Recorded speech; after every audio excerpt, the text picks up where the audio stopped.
Hi සුබ දවසක් මගේ යාළුවෝ හැමෝටම. ඔයාලා හැමෝම හොඳින් ඇති කියලා මම විශ්වාස කරනවා. මේක තමයි මගේ පළවෙනි වොයිස් වීඩියෝ එක. ඉතින් අඩුපාඩු ඇති. ඒ අඩුපාඩු වලට ඉස්සෙල්ලම සමා වෙන්න කියලා ඉල්ලනවා. මේ වීඩියෝ එක ටික දවසකට කලින් මම ගත් එකක්. ඉතින් සමහර අය නම් දන්නව ඇති මේ ලස්සන බටර්ෆ්ලයි ගාඩන් එක කොහෙද තියෙන්නේ කියලා. ඒත් සමහර අය දන්නේ නැතුව ඇතිනේ. එයාලට දැනගන්නත් එක්ක මම කියන්නම්. මේ ලස්සන බටර්ෆ්ලයි ගාඩන් එක තියෙන්නේ ඩුබායි වල.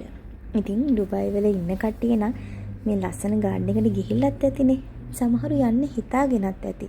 විසිට් කරන්න අනිවාර්යෙන්ම ලස්සන තැනක් තමයි මේක. මේ බටර්ෆ්ලයි ගාඩන් එකේ පණ තියෙන වගේම පණ නැති සමනල්ලුත් ඉන්නවා. මොකද පණ නැති සමනල්ලුත් ඉන්නවා.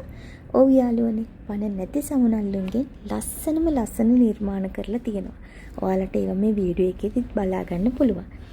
ඒ වගේම තමයි පුංචි දරුවෝ ඉන්නවා නම් අනිවාර්යෙන්ම මෙතනට එකගෙන යන්න. මොකද පුංචි ළමයිනුත් සමනල්ලු වගේනේ. එයාලත් ආසයි හරීම නිදහසේ සතුටින් එහෙට මෙහෙට ඇවිදලා කරලා ඉන්න.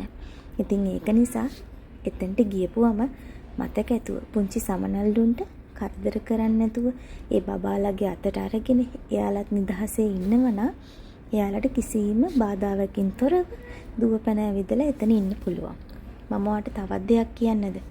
පුංචි කාලේ අපේ අම්මලා තාත්තලා අපි වෙනුවෙන් ගොඩාක් දුක් විඳ නේද? ඉතින් ඒ දුක් විඳ ඒවට හරියන්නත් එක්ක අපි එයාලව ආදරෙන් බලා ගන්න ඕනේ. එයාලා කොයි කවර කාලේ ඇයිද කියන්න අපි දන්නේ නැහැ. ඊට කලින් අපි ඇයිද දන්නෙත් නැහැ.